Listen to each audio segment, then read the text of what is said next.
This is the Search Engine Optimization and Internet Marketing Training, and I'm Liz Keith, Law Help Program Manager with ProBonoNet.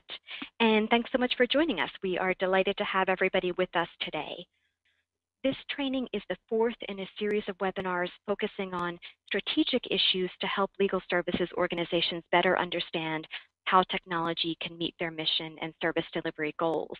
And these trainings are offered through a partnership between ProBonoNet and LSNTAP, which is coordinated by the Northwest Justice Project. Today's webinar will discuss search engine optimization and online marketing strategies for legal aid resources and content online. And the panelists today will discuss special considerations for online marketing of self-help resources and Spanish language content, as well as tools to get started on your own search engine and social media marketing campaign and how to track your efforts. We have with us a great panel to discuss this topic. Josh Anderson is an SEO consultant and the owner of RememberMyURL.com, an online marketing and SEO strategy firm. And Josh previously worked as an SEO manager at LexisNexis. He's also been working with ProBonoNet on a pro bono basis for the last couple of years to help us develop and implement an SEO strategy for lawhelp.org and the Law Help state website network. And more recently, he's consulted for Law Help New York on the search engine marketing project you'll hear about today. So Josh brings a really unique understanding of the dynamics of search for legal and self-help content. And he'll start off this training with an overview of the current search environment. And then we'll move on to Leah Margulies, who is the Law Help New York Project Director. And Leah will provide an overview of Law Help New York and why New York has invested in this area and how online marketing complements a robust offline outreach campaign that New York undertakes. And then Wilneida Negron, Law Help New York's program associate, will discuss the SEO and online marketing campaign mounted by Law Help New York, what resources and tools were involved, and how she has been tracking those efforts. So we're delighted to have the panel with us today and really appreciate their willingness to share their expertise and perspective on this topic. And before we turn to Josh, I just wanted to put this topic in context a little bit and why we decided to include it in this series.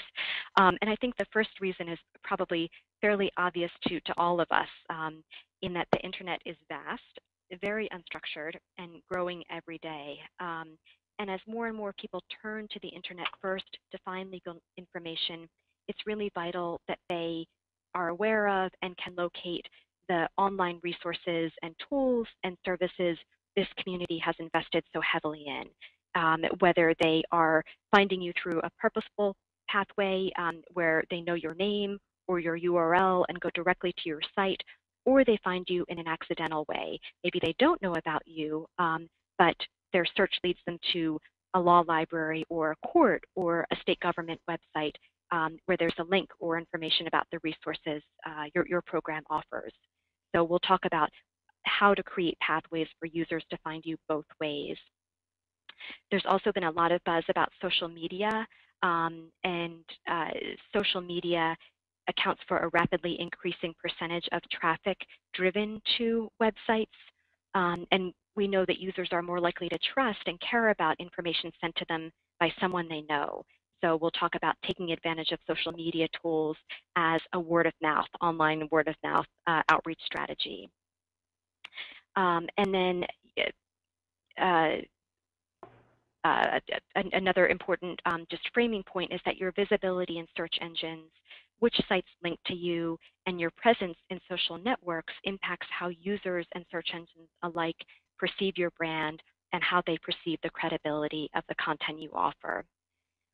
And lastly, again, a trend that I think we're all increasingly aware of, but the internet is a very competitive landscape that's populated with for-profit service providers as well. There's an average of 250,000 Google searches each month for the term legal aid. And by augmenting your online presence, you can help ensure that clients find you, the programs you offer, the clear, objective information you offer in this increasingly competitive search environment.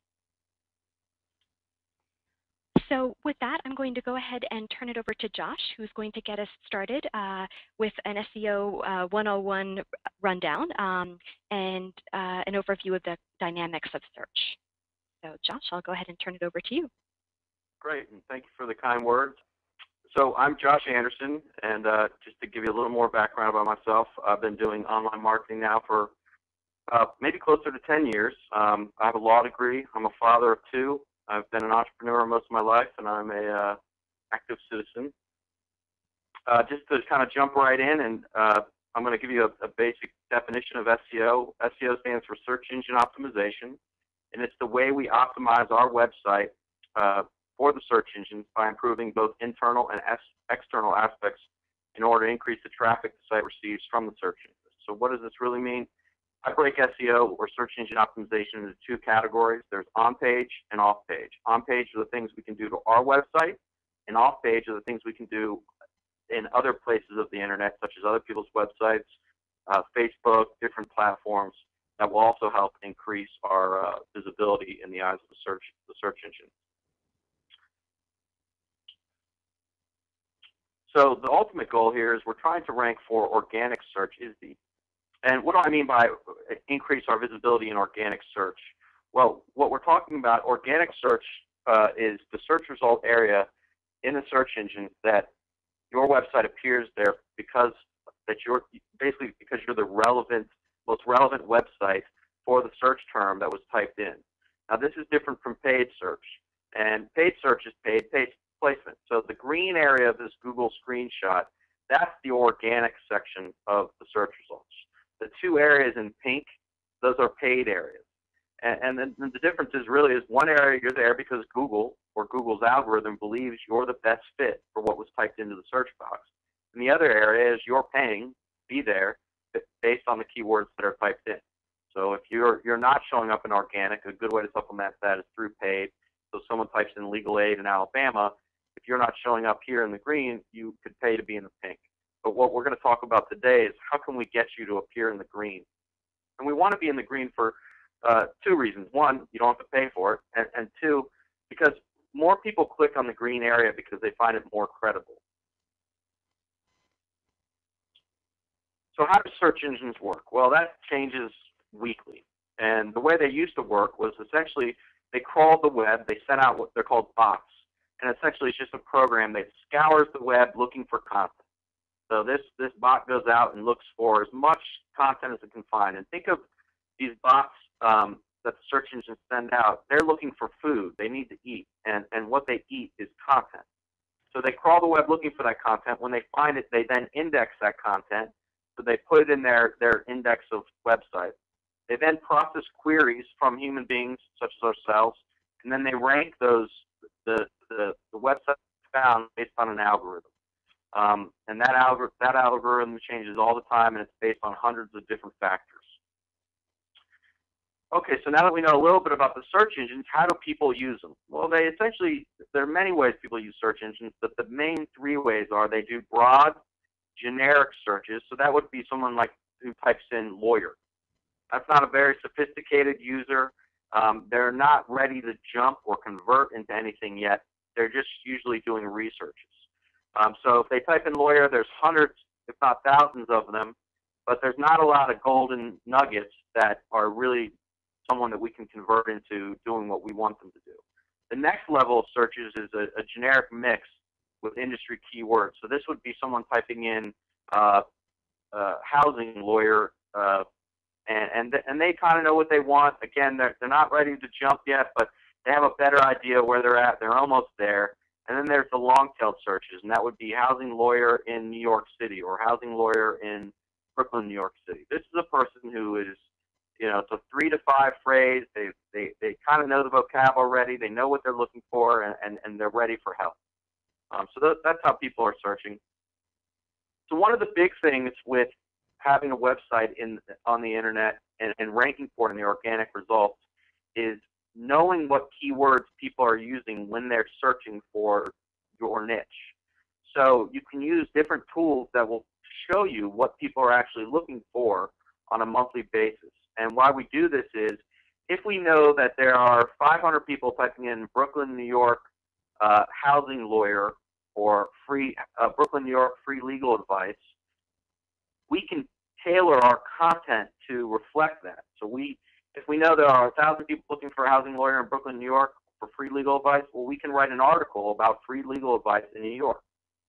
And that article will then rank in the organic results if we follow the appropriate steps, which I'll go out in a little bit. But the first thing I want to do is share with you ways that you can really narrow down how people are searching the internet.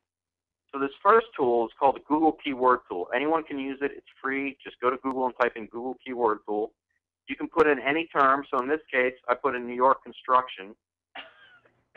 And what it does is it then takes all the different phrases that people type in with those words. So you see New York construction here. And then in the third column, which is really all you care about, is the global monthly search volume. So that's how often on a monthly basis New York construction is typed in into the Google network, so one of the Google platforms. But it also, the really powerful thing is it gives you all the variation. So if you come down a little bit, you can see that home construction New York is typed in 1,900 times a month.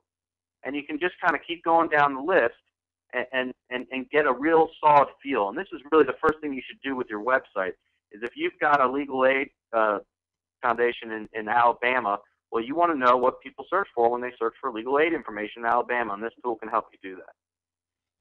Another great way to come up with topics to write about, and I'm sorry this is a little unclear visually, is look at industry forums. So if there's a forum that caters to legal issues in the state of New York, you can go to it. So in this case, I went to a forum, and usually on the right-hand side, you'll see an area called Views, and you can hit this button, and what it's going to do is it's going to show you the threads. These are forum threads that are the most popular on this forum.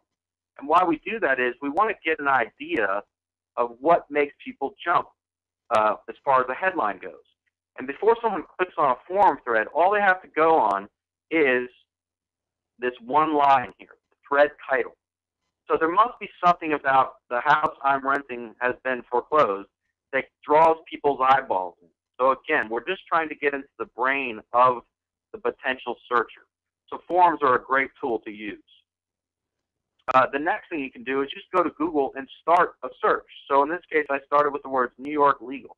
And you can see that Google wants to complete this for me by offering up suggestions like New York legal aid, assistance group jobs.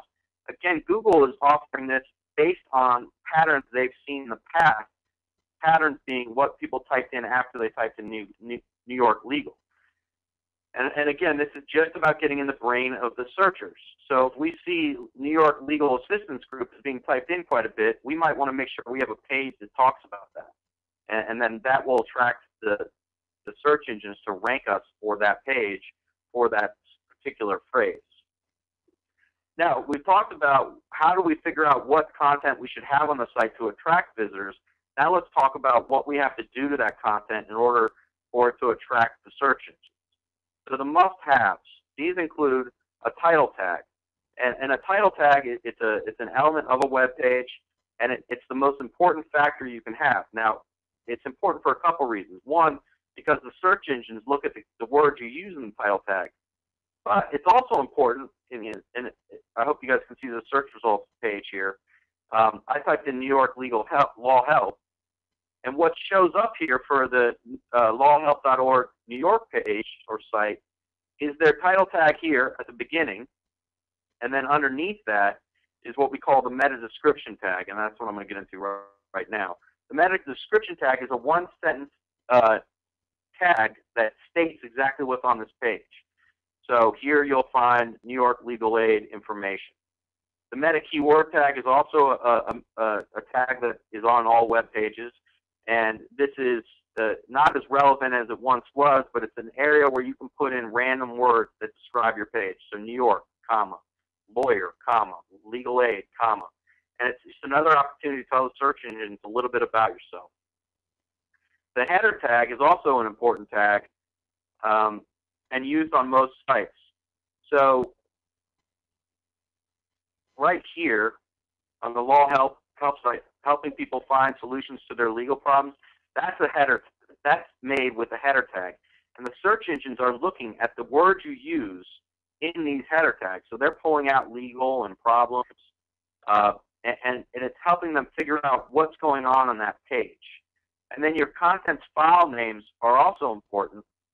And what I mean by that is these are, here for example, we have an image. And if you were to look at this image in a little depth, the file name is what we name it, and it can be seen here. And I know this isn't a technical audience, but you can bring this up with your webmasters, and the names you give these files. So in this case, we have Live Health New York Monitor, and that's the actual name of the image. Human beings don't see this, but the search engines do. So it's just another opportunity to tell the search engine a little bit about what's on your page. And images, just like I said, I mean, you're going to have file names, alt tags. Now, and really, you just have to remember these keywords to bring up with your webmasters, but an alt tag was invented originally for blind people, because when blind people were surfing the web, they have a program that reads to them. Well, the alt tag was a way for us to read to them and tell them what the image was. And search engines also look at that, and the keywords you use in your alt tag are very important, as well as the folder names where you keep your images. You want to make sure the folder is just not images. You want to say legal aid images. Geotags it's the opportunity to, if you took a picture, let's say at let's say on your website you provide a list of all the nonprofit organizations providing legal services in your state. You can put a geotag to the content. Let's say you had a bunch of pictures of these different associations. That gives the longitude and latitude of where the image was taken, and it can start to show up in Google's image search. So just so everybody's familiar with that, the image search here. So you can see we have a tag showing up in the Google image search. We have a couple tags actually for New York Law Help. And people do a lot of image searches, so it's another way to rank in the search engines, drive traffic to your site. Now, a lot of you put out videos on YouTube.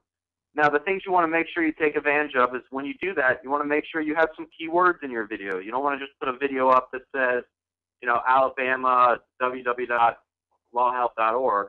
You want it to be Alabama legal aid or free legal aid in Alabama.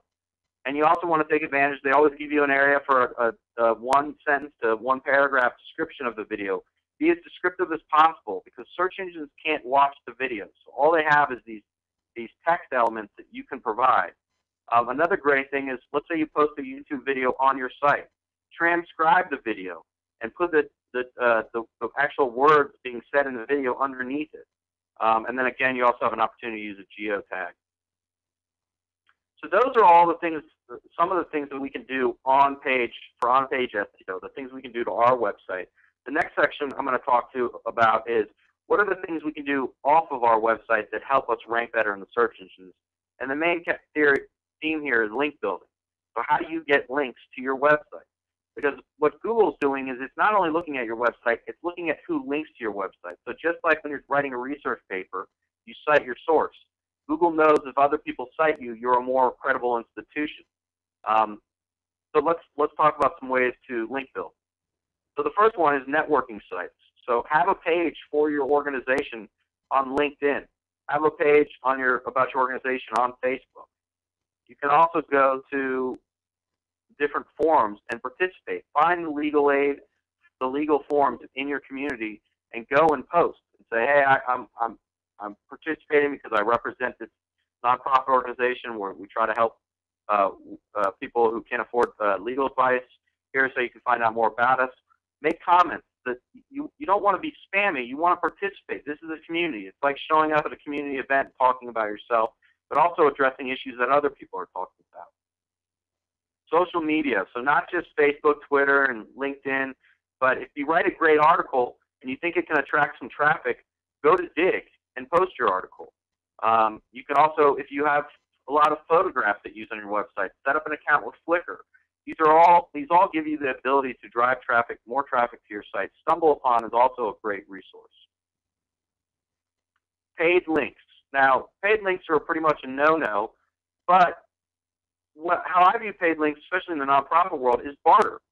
You approach the for-profit entities that you admire and that have power in your area, and barter links. Ask them, would you mind linking to us in exchange for, we'll put your logo on our site as a partner, or would you mind promoting us in your monthly newsletters in exchange for us doing the same for you? This one here is called link bait. Now, link bait is a very powerful tool. Link bait is where you essentially create a piece of content that gives someone a reason to link to you. So a good example would be, let's say you have a bunch of fraternities and sororities in your area, or law school organizations that do volunteer work for your organization. You can make a list of all of them and then email all those organizations saying, we've got a link to you on this page. We're promoting the fact that you work with us. Would you mind linking to us? And they'll be very inclined to. And another thing we'll do is create a piece of link bait, such as an infographic. So an infographic is an image essentially that provides information. So you could have an infographic that displays the unemployment rate in your geographical location. It could display the amount of frivolous lawsuits, or the amount of pro bono time performed by all the lawyers in the local bar association. And then what you'll find is a lot of law schools or other organizations such as news sites will then start to link to that in their stories. So link bait is a great opportunity. And then I also want to say press releases are very useful.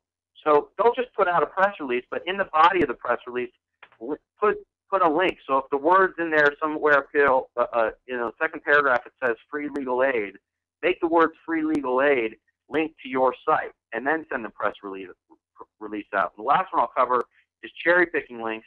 And what you want to do there is do a Google search for all the terms you want to rank for, find the websites that rank already for them on the first page, and then reach out to those organizations and try to get a link from them. So we talked about a little bit about all the different ways to go about getting links. Now, what are the important things when you do get a link? The main one is called anchor text. Anchor text are the words that are actually linked, that are made the link. So let me just show you an example of one. So in this case, internet fraud and crime and prevention is the anchor text. But up here, the anchor text is click here to learn more. So the search engines are sophisticated enough where they're not just looking at who links to you, but how they link to you and what words they use. So they assume if someone is linking to your website using the word hedgehogs, they take that into consideration in their algorithm, and you might start ranking for hedgehogs. If on your website's news page all the links are read more, they're going to assume that the page you're linking to is about read more. So make sure you get some keywords in there. Make it so the headline of your article is the link. Make it, when someone links to you, you don't just want them linking to lawhelp.org as the anchor text. You want them to you want to have some people linking to you for free legal advice, some people linking to you free legal aid, some people linking to you New York lawyers. You want to mix it up so that you have the search engines know that they should rank you for all those terms. Now, this is a little off topic as far as SEO goes, but another great way to market yourself online is through viral content. And here I have, you have to sneeze on people to get them sick, but the idea is you want to produce some content on your website that's sticky enough to get spread naturally through other people. My mom is a perfect example. Most of the viral content I get comes from her. She gets an email from a friend. She thinks the email is fantastic. I think it's fantastic, and then I send it along. The last section I'll talk about is analytics. So you need a captain seat for your analytics. And analytics is all the information that tells you about how your site's performing and where your traffic is coming from. So you want to have an in-house analytics program. I recommend Google Analytics. It's free. You want to make sure it's installed on all your website's pages. You want to make sure that everyone on your staff, or at least the principals, have access to it. Because if you're not studying how people interact with your website, you're basically operating blind. There are some other free tools that are very powerful, like Google Webmaster Tools. Bing also has a Webmaster tool. This is a free tool. If installed, it allows you to communicate directly with the search engines, and it allows the search engines to tell you if you're doing something wrong or something they don't like.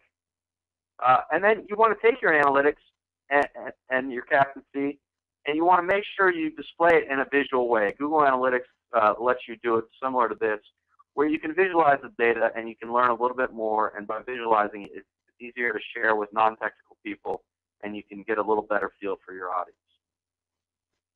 That brings me to the end of my presentation. I'm happy to answer any questions at the end of this session, and I thank you for your time. Great. Thanks so much, Josh. That was a terrific overview, and hopefully gave folks an understanding of the current dynamics of search and some actionable strategies you can take now to improve your presence online. And I'm going to go ahead and turn it over to Leah Margulies, who's going to start us off talking about the search engine optimization campaign that Law Help New York launched and why this was so important to them. So we'll turn to looking at how a SEO project was implemented on the ground. And again, feel free to keep the questions coming in the Q&A box, and we will pause again to get to them. Hi, folks. So this is Law Help New York. Before I go into any details about this search engine project we embarked on, I'm going to do a quick overview of what Law Help is, the kind of website it is, what we have on it. And then, for some reason, Wilneida hasn't appeared yet. Hopefully she will, but if she doesn't, I'll take a stab at doing her section, and I'll ask Josh to help me with it. But anyway, for those of there might be some people online who don't know that much about Law Help sites, so I'm just going to do a quick overview. And wherever I am in like 7 minutes or something, Liz, you can stop me. Okay. But this is the New York homepage. We created a Spanish URL. You don't just click on Spanish on this home site, but you can go directly to our home site because we have so many Spanish speakers in New York. You can go directly to the Spanish site with our Spanish URL. Our home page shows that we have videos that show you how to use Law Help. We have live help. We link to interactive forms. In 2010, we had 461,000 visitors, and just for the year from April 2010 to end of March, we are up to 502,000 visitors. So we're a pretty big site. We get a lot of visitors, and that's been helped a lot by our search engine optimization plan. As you can see here, more than half of our visitors find Law Help New York through search engines. This is just a picture of our Spanish how-to video, and that's Wilneida, and I'm still hoping she'll get on. So we have 34 other languages. We try to do a lot with language access. So this is a picture of our Chinese Know Your Rights resources section. So we try to make sure we've translated in the script of the language as much as possible. We use volunteers. This site is a little limited in how it can list the legal referral information. And by the way, we cover all 62 counties in New York, not just New York City, with referral information for, we believe, almost all the free legal aid projects in New York State. So we've mounted some of the information on Russian for Russian areas, and we also added Spanish. And when the new site is up, I think many of you know the Law Help template is being renovated. We'll be able to have much more flexibility in showing legal organization information in other languages. So this is just another example of where we put something up in Chinese. We added many language access rights resources in recent years. So almost all sections of the site for the Know Your Rights resources has subtopics like this, where I do not speak English, what is my right to receive information? So we've done a lot of work on that. I'm not going to go into details here, but there is going to be another webinar on it very soon. Okay, so last year we added live help, and right now we coordinate more than 80 volunteers, law students, pro bono attorneys, mainly law students, to be live help navigators, and we provided in English and Spanish, and we helped 4,336 people in the last year. Um, so, so that went up from 2010. I just had to do the data for our IOLA grant report. That's how I know the new statistics. But as you can see, there are so many pro se litigants in New York State that live help is a really important piece of our service to them. So in last year, we got a grant from TIG, LSE TIG, to try search engine optimization and social marketing on our site. So we used a lot of the strategies that Josh told you about and implemented them on our website. And you can actually review all of them and get a real tutorial on how to use them if you go look at the last item there to our toolkit called the Nonprofit Guide to Internet Marketing. It's available for everyone, but it was written for the legal aid community. We really wanted to share the lessons learned from our search engine optimization plan. So one of the things we did was put banner ads on our site, and the one that you're looking at on the left is the banner ad, and we geo-targeted it. And if you look at our toolkit, you'll see more about geo-targeting.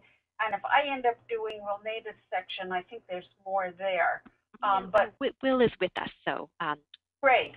That's great. So we also did a lot with social media, and we have a Facebook page and a Twitter feed. We do a lot of in-person outreach to libraries, community centers, senior centers, elected officials, and we also recruit interns for that. And we're now in our second year of a really well-tuned summer intern program where we use college students. And this year we sent them out to really targeted communities to just walk the streets and go into community centers and talk to people about law help. It's been a very successful summer. So here are ways we target the underserved communities. We have our brochures in different languages. We give out brochures about the interactive court forms that are available on Law Help. And when we do our outreach, we use Google Docs to track each and every place we go, where we go, and who's our contact and how many people were there. So it's very important to do this kind of, keeping track of what you're doing. So to repeat it. So let's see. We also give out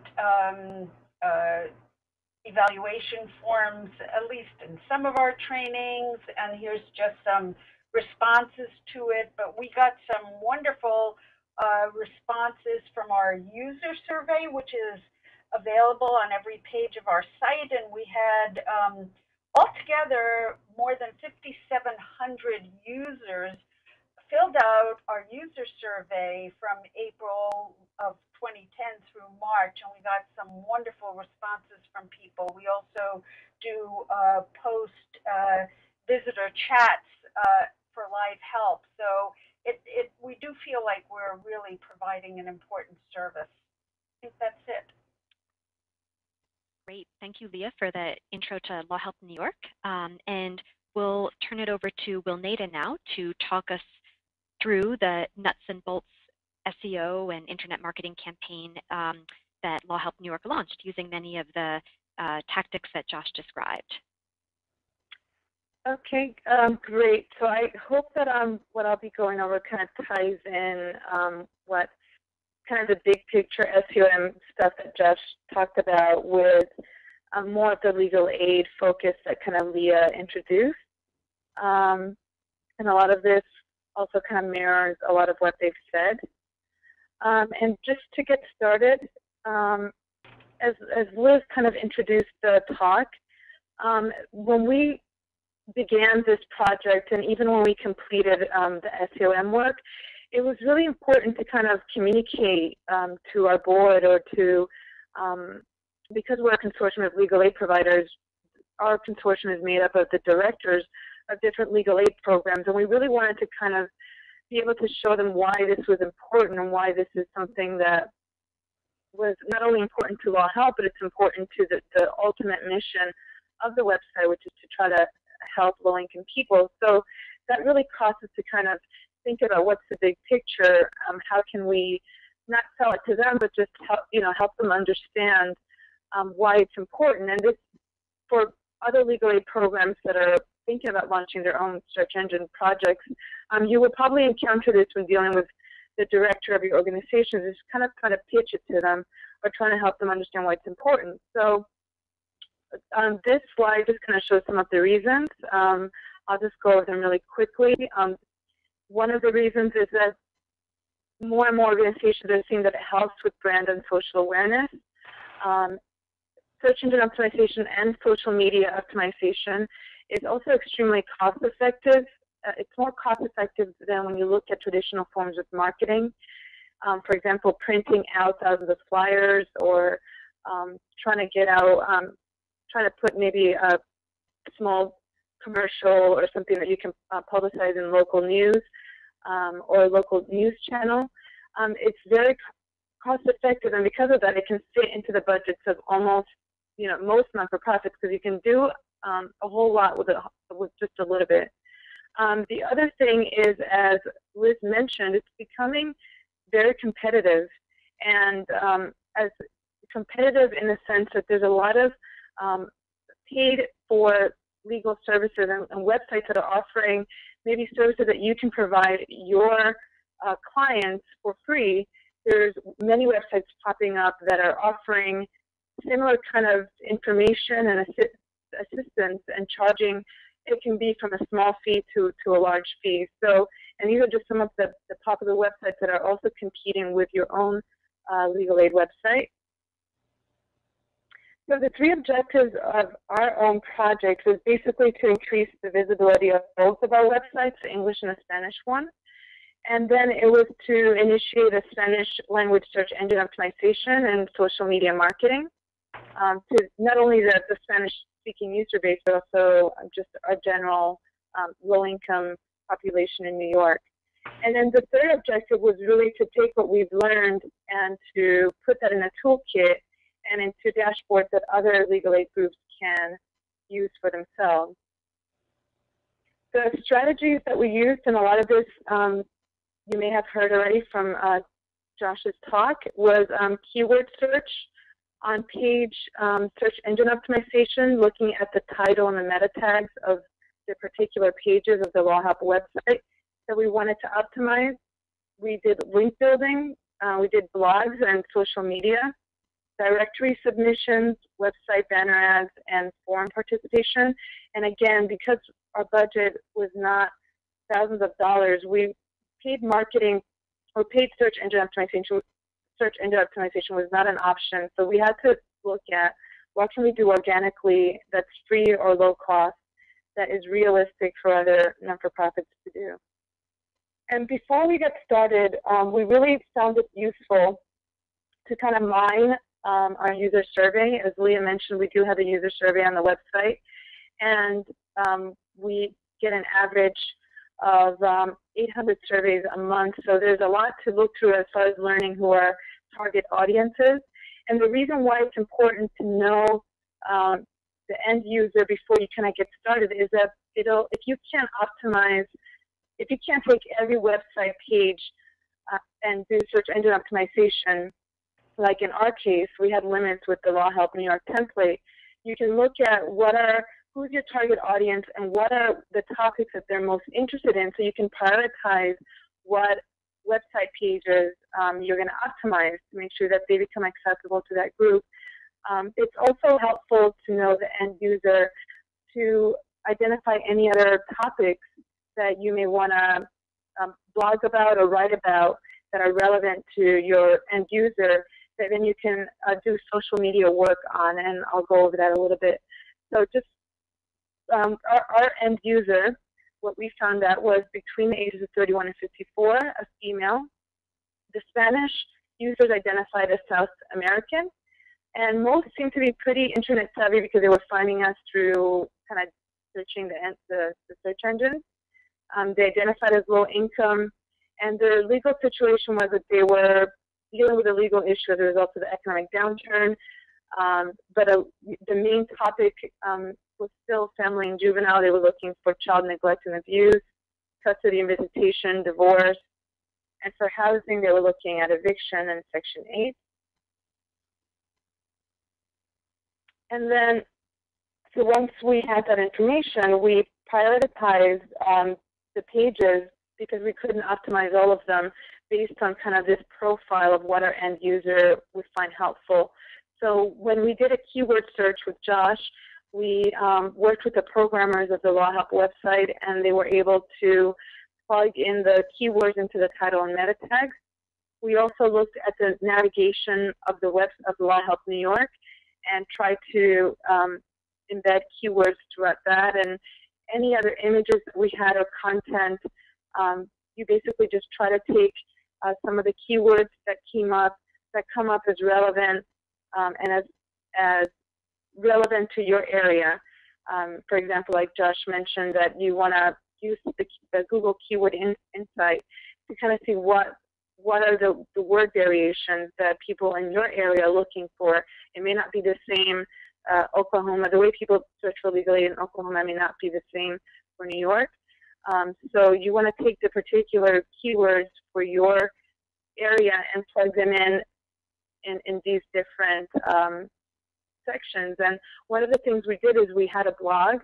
We created 2 blogs. So we also try to include a lot of those keywords into the blog. And it helps us find hot topics that we can blog about. And anchor text, we also use a keyword to figure out ways that we can have links to Law Help, but with different anchor texts, and I'll explain that right now. So the other strategy that we did was link building, which is really about relationship building.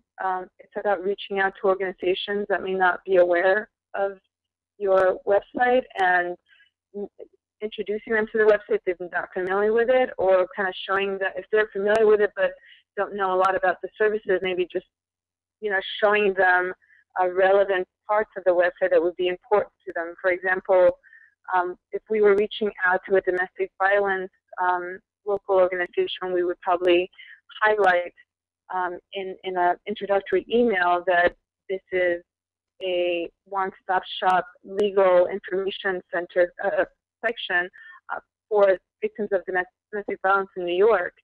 And we would use anchor text to link to Law Help if you guys can look at the first example, the little script between 2 coworkers is that what anchor text is that if you were communicating with someone and you wanted to show them a website page, most people would usually maybe just provide the link to the website page, but you can optimize and make it search engine friendly by putting in the anchor text, public benefits in New York, and then embedding that anchor text with the link back to the website. So a lot of our link letters had, if we were reaching out to an immigration group, we would say New York immigration information in New York with a link to Law Help, and we would ask them if they could place that link with that anchor text on their website. So instead of asking people, can you put a link to www.lawhelp.org/NY, we would ask them to provide a link to Law Help with the specific anchor text so that search engines would identify and make a connection between law help and the keywords immigration, New York immigration information. So the other thing about sending link requests is that it's really an ongoing, it takes a lot of time, it takes a lot of patience, and you should see it as an ongoing project because for many areas, maybe some areas that don't have all not-for-profits, it wouldn't be a problem, but for New York State, we have hundreds and hundreds of organizations. So for us, it's going to kind of reach out to a lot of these groups, it's going to take time. So you do have to prioritize, and again, knowing your target audience, knowing kind of who your end user are, you can, if you know that your end user is, seniors between the ages of 60 to 65, then you would, prioritize maybe senior groups or senior organizations in your area to do the link building. If you see through your looking at your user survey that you're not really reaching your end user, let's say you want to target immigrant females between the ages of 18 and 35, and you see that you're not really reaching them through a survey that you have, then you also know that for link building that you really want to be able to reach out to the organizations that are providing services to that end user. So you got to prioritize your link requests. And something that Josh told us was that as far as search engine optimization goals, websites with .gov or .edu extensions have the strongest impact in helping you rank for targeted words. So if you go to your local office of elected official or a state organization and you get them and to put a link to your website with a good anchor text, that will give you a very, very good impact than if you went to like a local non-for-profit that that maybe doesn't have, it's been around 10 years, it's not very internet savvy. Go for state organizations or for colleges or educational institutions. The other thing is just to be personable, as I mentioned, and just to be patient and realize that it's going to be an ongoing part of your marketing outreach. The other thing we did, directory submission, was another strategy. And if you look at most search engine optimization literature right now, this has kind of fallen off the totem pole as far as priorities. But we talked with Josh and we thought that it was still a good strategy to pursue. Basically what I mean by that is that search engines don't really read or don't really pick up on that. That's not in their algorithm, is whether you're in a directory, but it doesn't hurt to kind of get you out there anyways. And there's a lot of directories, and we found the best ones for DMAs and Yahoo. And then it's also, there's other community directories that are highly recommended, and that's Google Places, city and government offices, Chamber of Commerce links, any association directories, a Better Business Bureau, your local library's website. So those are other directory submissions that you can submit your website into. And then as far as Spanish marketing, one of the things that we wanted to try was a website banner ad.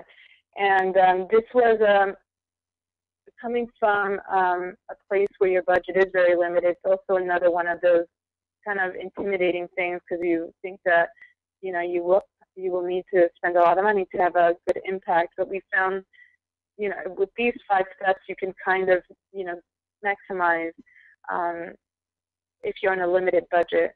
So the first thing is to identify your maximum budget. It can range from as little as $500 or $400 to thousands, as you can imagine. The second thing is to identify your target audience, and that's important for step number 3, which I'll explain. And geo-targeting your ad, basically identifying your target audience means that you can geo-target your ad and it'll appear on the website when visitors from specific zip codes view it. And the reason why that's important is that if you're looking for high, you need to kind of identify whether you're looking for high impressions or high click-through rates.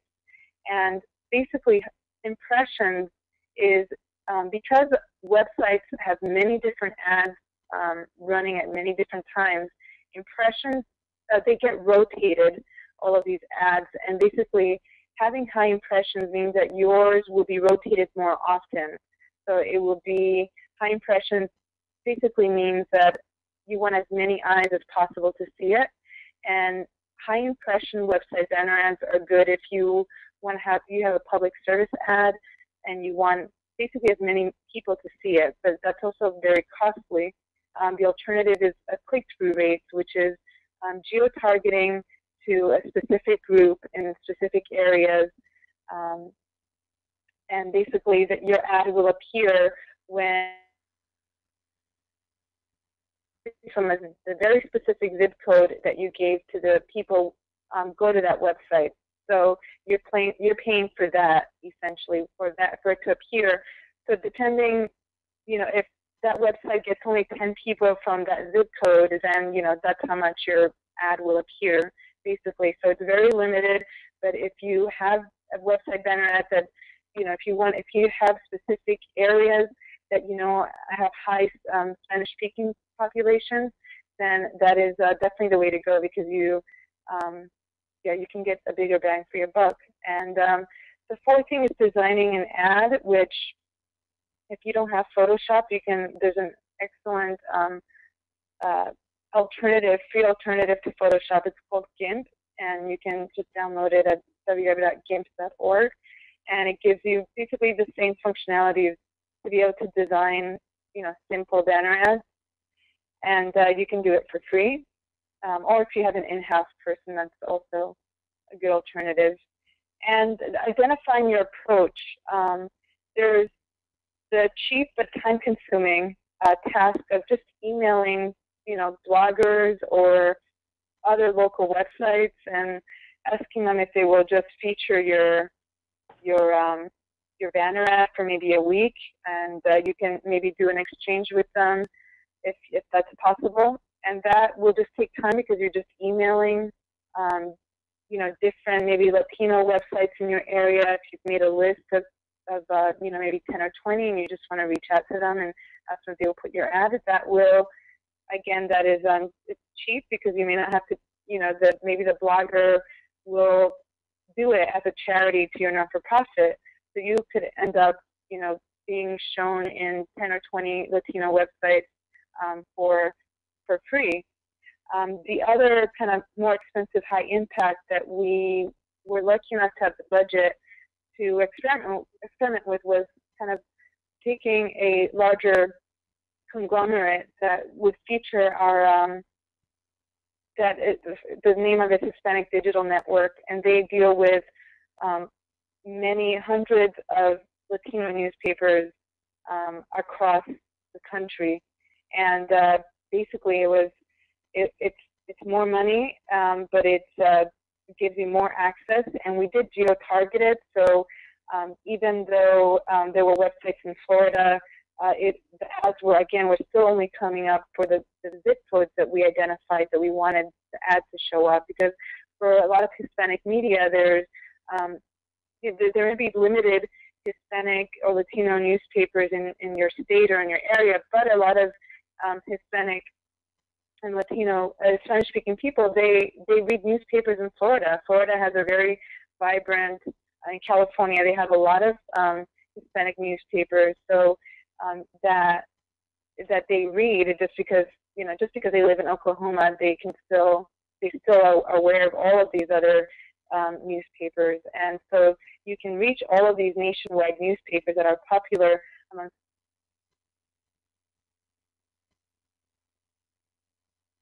when someone from your area goes to that website. So I just wanted to do sorry, Will, I just wanted to do a time check and let you know we have about 5 minutes left for this section.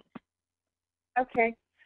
So yeah, we geo-targeted to over 140, and that's just some of the little ads that we designed. And we also tried a Facebook banner ad, which was our ad, and this was in Spanish. you can set your price and you can geo-target, not so much by Spanish. You could geo-target by the state and by the age group, and that's about it. And so, and it tells you, it's targeted out of that New York and that age group. That's 9 million people, a little over 9 million people. So, and our ad showed up 10 million times and was clicked on 1,627 times. So that kind of gives you a view of whether that would be something that you'd want to explore. It might have limited results. So I'm going to have to kind of go very quickly through this. So measuring results, you want to look at some factors to measure. Is that search engine optimization has two different things. It brings people into your website, but you can also measure the conversion. The conversion is sort of the action. Once you bring people to the website, what do you want them to do? So you want them to, the conversion is you want them to download the resources, you want them to look at the pages. If you have a survey like we do, you want them to complete the survey. If you have a newsletter, you want them to obviously sign up for it. And you want to look at how much time they're spending. So there's two different groupings of factors to measure. And on the SEO side, on the right-hand side, you want to look at the keyword variation, the visits, unique visitors, and the referral traffic. And just kind of going over how we mapped some of our things, we did see an increase in visits and page views. And we saw that our visits really went up as our search engine work started happening. We started in 2010, I believe around August, September. So it takes a few months to notice things, but there was definitely a noticeable increase. And we also measured the page views from last year, and that also increased. So again, this is all the conversions, the actions that we wanted people to do once the SEO brought them to the website. This is how we measured the success of the SEO in terms, again, that our consortium could kind of appreciate. And again, this goes back to how I started, just making sure that you can communicate the impact of it to people that may not be as tech savvy. We also measured our top keyword phrases that were generating traffic, and we're still mapping mapping their progress. And okay, this goes back to the conversion. We also had a lot of people sign into the newsletter. For the Spanish keywords, this is our place in the search engine. So for Asistencia Legal Nueva York, we went from number 2 to number 1. We want those to basically go down. Number 2 means that we came up number 2 on the search engine. Number 4, so we went from number 4 to number 2, and we kind of stayed there. For Servicios Legal de Nueva York, we were showing up as number 2, and then over time we've gone down to 1. So in this case, unlike most graphs, going down to the bottom is where we want to be, because that means.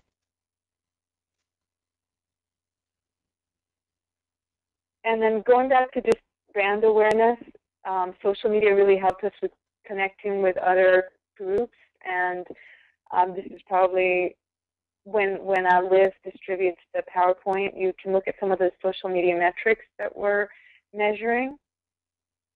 For example, a lot of our blog things tweeted by other kind of thought leaders, they're called, in our niche area, so that gives our blogs a lot of good exposure if someone retweets them back to their own network. And also a big component is creating a listening dashboard to kind of know what's interesting and what's happening. And Google has a functionality that lets you create a dashboard like this, where you can kind of always, for example, on the top middle, like Josh was talking about, you can create a dashboard that monitors a lot of the legal forms, and you can see what people are talking about.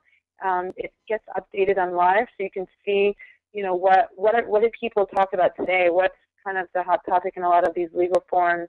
You can also, plug in Twitter into this, and you can see how different keywords are being talked about and by who, and in what context, and that may give you an idea of keywords that you can use or any hot topics. So you can just Google creating a listening dashboard, and there are very good step-by-step directions on how you can do that. The social media tools that we use, again, they all serve different purposes. Twitter, as you can see, is the most, it's got multiple uses. It's used for listening, as you saw on my dashboard.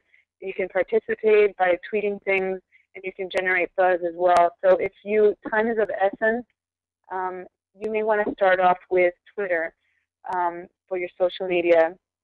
And then Facebook is really good for community building and just being connected, having events and kind of promoting them within your network. And the blogs are great for sharing content, and the Flickr as well.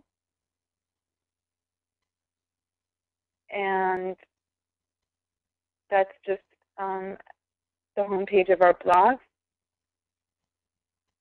And that's the Spanish blog.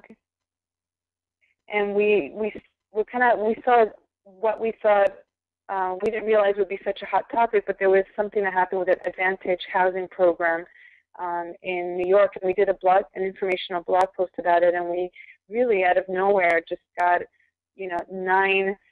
It even went beyond that, the 10 or 11 comments of people that just kind of explaining their frustrations with this, with the shelter system in New York City, and it was really, it provided an avenue for us to interact directly, to kind of put a face to Law Help New York, because ultimately the blog is a tool to kind of highlight a lot of the resources on Law Help.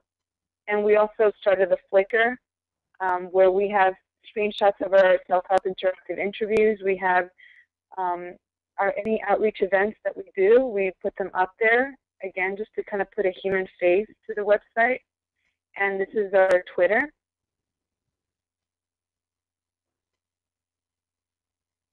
And I believe we also started, we haven't done a Spanish Facebook yet, because we want to see how far we can go with the Twitter.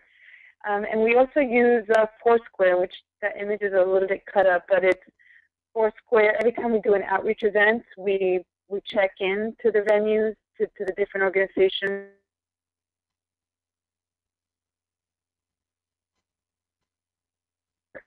Come say hi. We'll have Know Your Rights brochures that you can take home with you, and just kind of, it's just a way to kind of show that there's a person. And all of that, we have all of our social networks connected to each other. So every time that we blog, it's tweeted and it goes on Facebook. Every time we're on Foursquare, it shows up on our Facebook and it's tweeted. So everything is kind of, there's tools that help to synchronize all of these different social networks. And as Leah had on her slide, the toolkit is available for download at this link. And it has some of the dashboards that we use to measure, and it goes more in depth with some of the things that we talked about today. Great, thank you, Will.